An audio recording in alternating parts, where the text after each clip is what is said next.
મારું નામ સંગીતા ચૌધરી. હું કે કદમ કન્યા વિદ્યાલયમાં 1991થી ઇંગ્લિશ ટીચર તરીકે ફરજ બજાવું છું.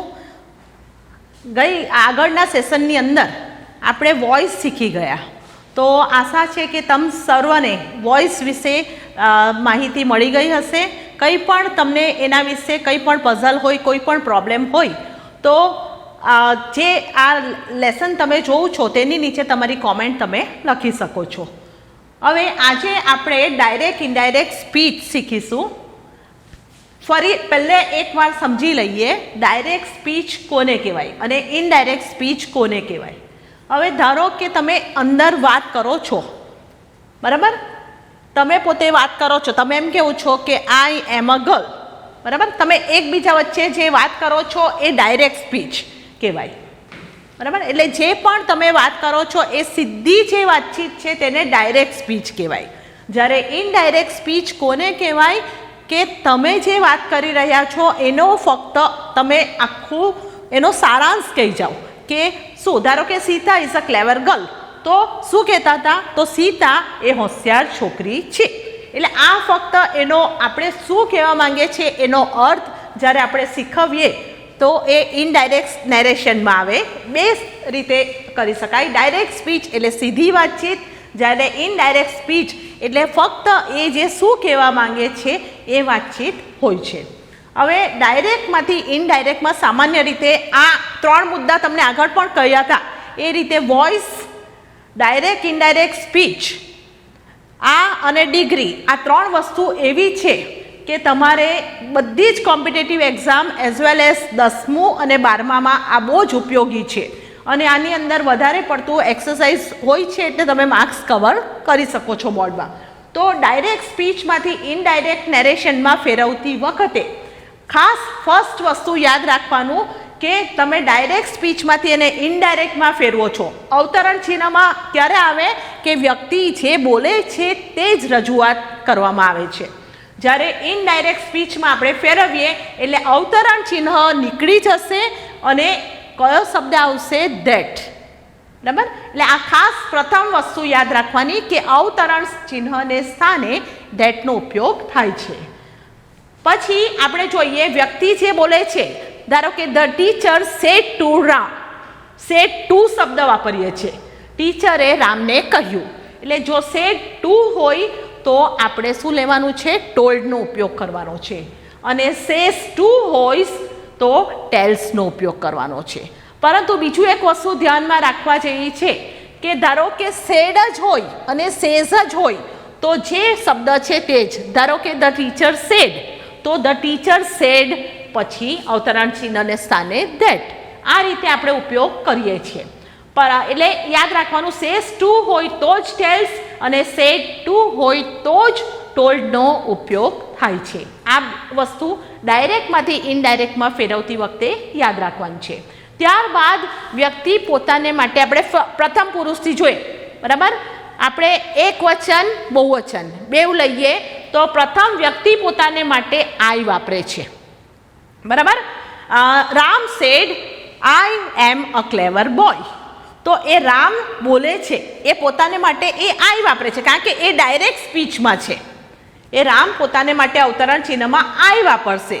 એટલે એ વસ્તુ ખાસ ધ્યાનમાં રાખવાની છે કે જ્યારે વ્યક્તિ પોતાને માટે આઈ વાપરે છે ત્યારે એ જો પુરુષ કે છોકરો હોય તો આઈને સ્થાને ડાયરેક્ટમાંથી ઇનડાયરેક્ટમાં ફેરવતી વખતે આપણે હીનો ઉપયોગ કરવાનો હોય છે. આઈની સાથે ધારો કે આઈ એમ અ બોય, તો હી સીટની સાથે આ પણ ટુ બીના રૂપો પણ યાદ રાખવું પડશે. ધારો કે હી સી હોય તો ઇઝનો ઉપયોગ થાય. આઈ એમ અ બોય, તો હીની સાથે આપણે ડાયરેક્ટમાંથી ઇનડાયરેક્ટમાં ફેરવશું ત્યારે એ બોલે છે Ram said I am a boy, તો Ram said that he is a boy. આ વસ્તુ ખાસ ધ્યાન રાખવાનું. એ પોતાને માટે આઈ વાપરે છે, પરંતુ જો એ ડાયરેક્ટમાંથી ઇનડાયરેક્ટમાં ફેરવતી વખતે જો એ પુરુષ કે છોકરો હોય તો શું વાપરવાનું? હી વાપરવાનું. અને એ છોકરી કે સ્ત્રી હોય તો શું વાપરવાનું? સી. એટલે તે વખતે ડાયરેક્ટમાંથી ઇનડાયરેક્ટમાં ફેરવતા ટુ બીના રૂપો પણ વધારે ખાસ ધ્યાનમાં રાખવાનું છે. આઈ હોય તો એમનો ઉપયોગ થશે, હી સી ઇટ હોય તો ઇઝનો ઉપયોગ થાય છે. બરાબર. એટલે આ પ્રથમ પુરુષ એકવચન આપણે જોયું. હવે આપણે એ જ રીતે બહુવચનમાં આપણે પ્લુરલ રૂપ જોઈએ તો આઈની સાથે શું? વી. બરાબર. દે સેડ વી આર સ્ટુડન્ટ્સ, આ વાક્ય છે. બરાબર. આ દે સેડ અવતરણ ચિહ્ન છે, વી આર સ્ટુડન્ટ્સ. બરાબર. તો એ આ બોલે છે કોણ છે? દે. બરાબર. દે પછી શું છે? સેડ. સેડ ટુ હોત તો જ આપણે ટોલ્ડ લેતે અને સેઝ ટુ હોય તો જ ટેલ્સનો ઉપયોગ થાય. ફક્ત સેડ છે એટલે સેડ જ લેવાય. અવતરણ ચિહ્ન છે એને સ્થાને ધેટ આવે. હવે અહીંયા વીનો ઉપયોગ છે. અમે સ્ટુડન્ટ્સ છે, બધા બોલે છે ત્યારે એ લોકો એમ જ કહે કે અમે સ્ટુડન્ટ્સ છે, પણ આપણે ડાયરેક્ટમાંથી ઇનડાયરેક્ટમાં ફેરવીએ ત્યારે શું લેવાય? ટુ અસ હોય. ધારો કે અહીંયા હોત દે said to us we are students, તો સેડ ટુ અસ હતે તો આપણે વીને સ્થાને વી જ રાખતે. બરાબર. પરંતુ અહીંયા નથી, ફક્ત સેડનો ઉપયોગ છે એટલે વીને સ્થાને શું આવશે? That they are students. બરાબર. આમાં ભૂતકાળ કરવાની જરૂર નથી કારણ કે અત્યારે એ લોકો વિદ્યાર્થી છે, વિદ્યાર્થી હતા બતાવવાનું નથી. ડાયરેક્ટમાંથી ફક્ત ઇનડાયરેક્ટમાં એ અર્થ જાળવવાનો છે, કોઈ બીજો કાળ બતાવવાનો નથી. બરાબર. એટલે આ વસ્તુ યાદ રાખવાનું. આઈ હોય ત્યારે પુરુષ હોય ત્યારે હી અને સ્ત્રી હોય ત્યારે ડાયરેક્ટમાંથી ઇનડાયરેક્ટમાં ફેરવતા સીનો ઉપયોગ થાય છે. એ જ રીતના ટુ બીનું રૂપ બદલાય છે. અવતરણ ચિહ્નમાં મેં તમને કીધું એક વચન છે આઈ અને બહુવચનમાં શું આવશે? વી. તો વી મેં તમને કહ્યું તે રીતે સેડ ટુ અસ હોય તો વી જ રહેવા દેવાનું, નહીં હોય તો વીને સ્થાને શું લેવાનું? જે રીતે અહીંયા કર્યું છે ધેનો ઉપયોગ કર્યો. બરાબર. એટલે આ એક વચન અને આ બહુવચન, આ ફર્સ્ટ લેવલ આ ખાસ યાદ રાખવાનું છે. આ ડાયરેક્ટ ઇનડાયરેક્ટ નેરેશનમાં ખાસ તમને જણાવી દઉં કે એ અલગ અલગ પ્રશ્નાર્થ વાક્ય પણ આવશે, સાદા વાક્યો પણ આવશે, પણ આપણે પહેલે સિમ્પલ સેન્ટેન્સથી આપણે સ્ટાર્ટ કરીએ છીએ. એટલે આ ફર્સ્ટ સિંગ્યુલરમાં એ આઈ વાપરે છે, પ્લુરલમાં એ વી વપરાય છે. એટલે આ રીતના ફેરફાર ડાયરેક્ટ ઇનડાયરેક્ટમાં થાય છે. ત્યાર પછી આપણે બીજા તબક્કામાં જોઈએ તો આપણે બીજો પુરુષ એકવચન, એની અંદર શું આવશે? યુ. વ્યક્તિ પોતાને માટે અવતરણ ચિહ્નમાં શું વાપરે છે? યુ વાપરે છે. બરાબર. એટલે આ યાદ રાખવાનું, જો યુ વપરાયું હોય તો ડાયરેક્ટમાંથી ઇનડાયરેક્ટમાં ફેરવતા આ વસ્તુઓનું ખાસ ધ્યાન રાખવાનું છે. બરાબર. The teacher said to me હોય તો આઈ વાપરવાનું યુને સ્થાને. બરાબર. જો વાક્ય બતાવું તમને. The teacher said to him, અવતરણ ચિહ્નમાં છે you are a good player. આ વાક્ય અવતરણ ચિહ્નમાં છે. The teacher said to him you are a good player, આ વાક્ય છે. હવે સેડ ટુ આ યાદ રાખજો, જે વ્યક્તિ, જે બોલનાર વ્યક્તિ ડાયરેક્ટ ઇનડાયરેક્ટમાં કરતા જે છે તે જ રહેશે. એટલે ધ ટીચર એ છે. બરાબર. હવે સેડ ટુ છે, આપણે આગળ શીખી ગયા તે રીતે સેડ ટુ હોય તો શું આવે? ટોલ્ડ. એટલે સેડ ટુના સ્થાને શું આવશે? ટોલ્ડ, કારણ કે આ સાદા વાક્ય છે. હવે અહીંયા કયો શબ્દ છે? હિમ છે, એટલે શું લેવાશે? હિમ. અવતરણ ચિહ્નને સ્થાને શું લેવાશે? ધેટ.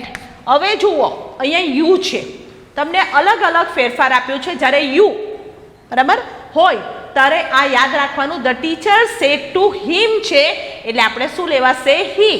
પણ the teacher said to me હોય તો આપણે આઈ લેશું, ટુ અસ હોય તો વી લેશું, ટુ યુ હોય તો યુ જ આવશે, ટુ હિમ હોય તો હી આવશે, ટુ હર હોય તો સીનો ઉપયોગ થશે અને ટુ ધેમ હોય તો ધેનો ઉપયોગ થશે. આ બીજો પુરુષમાં ખાસ વસ્તુ યાદ રાખવાની છે.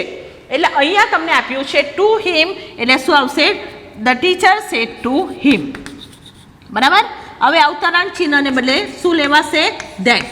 અહીંયા યુ છે પણ અહીંયા ટુ હિમ આપ્યું છે એટલે આપણે કરતા શું લેશું? હી. બરાબર. ટુ હિમ છે એટલે આપણે હી લીધું. કેમ? કારણ કે અહીંયા અવતરણ ચિહ્નમાં શું છે? યુનો ઉપયોગ છે. બરાબર. એટલે આ ફેરફારો ખાસ યાદ રાખવાના છે. એટલે હી હવે શું છે? Are. You are a good player. Teacher કહે છે તો સીધું કહે છે એને કે તું સારો ખેલાડી છે. પછી કોઈ પૂછે કે ટીચરે શું કહ્યું, તો શું કહેશે કે તે સારો ખેલાડી છે. બરાબર. એટલે આ વસ્તુ યાદ રાખવાનું. અહીંયા આ યુની સાથે આર ટુ બીનો ઉપયોગ થાય છે. હી સીની જોડે શું આવશે? ઇઝ. એટલે he is a good player. Direct indirect સ્પીચમાં ખાસ યાદ રાખવાનું, ડાયરેક્ટ સ્પીચમાં અવતરણ ચિહ્ન હોય છે, જ્યારે ઇનડાયરેક્ટ નેરેશનમાં તમે ફેરવો છો ત્યારે અવતરણ ચિહ્ન નીકળી જાય છે. આ પણ તમારો માર્ક્સ કટ થઈ જાય. એટલે આ ચિહ્નો વિશે પણ સજાગ રહેવાની ખાસ જરૂર છે. તમે જરા ફેરફાર કરશો સેડ ટુ ને ટોલ્ડ તો પણ તમારું ખાસ ધ્યાનમાં રાખવામાં આવશે. એટલે આ વસ્તુ ખાસ ધ્યાન રાખવાનું કે જ્યારે અવતરણ ચિહ્નમાં પ્રથમ યુ વપરાયો હોય તો આ અલગ અલગ પ્રકારના જે ફેરફારો છે એ કરવામાં આવે છે. બરાબર. હવે ત્યારબાદ આપણે જોઈએ તો યુ પછી અવતરણ ચિહ્ન એક વચનમાં પણ યુ આવે છે, બહુવચનમાં પણ યુ જ આવે છે. આઈ પછી વી, યુ, હી સી ઇટ ત્રીજો પુરુષ એક વચન, હી સી ઇટ અને બહુવચનમાં શું આવે? ધે. એટલે ખાસ યાદ રાખવાનું. ધારો કે આપ્યું છે he is a tall boy, તો that he is a tall boy.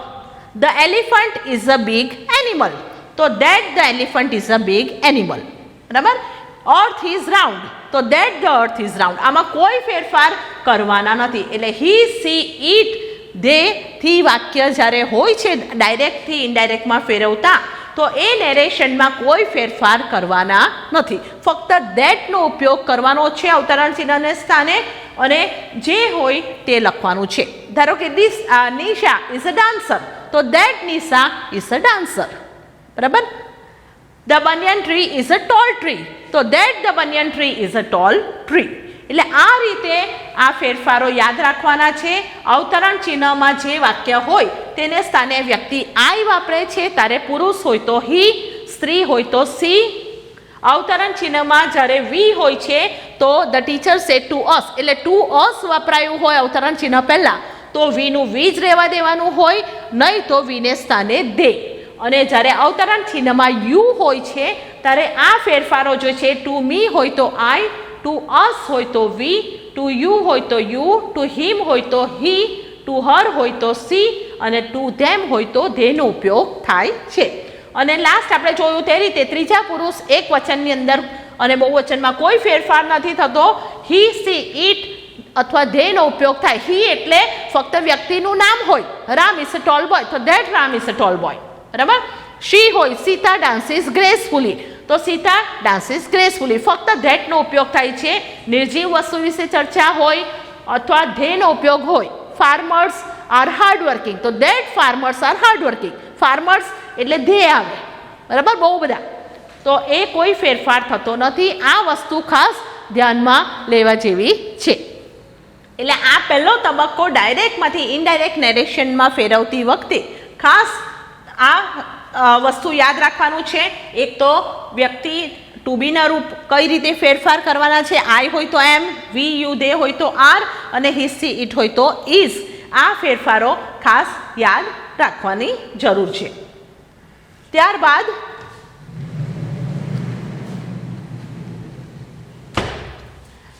બીજા સેશનની અંદર આપણે અલગ અલગ જે આના જે ઉદાહરણો છે તો એ ઉદાહરણો જોઈશું કે જેથી કરીને તમે ડાયરેક્ટ ઇનડાયરેક્ટ સ્પીચ એ સરળતાથી તમે સમજી શકો. Okay, thank you so much.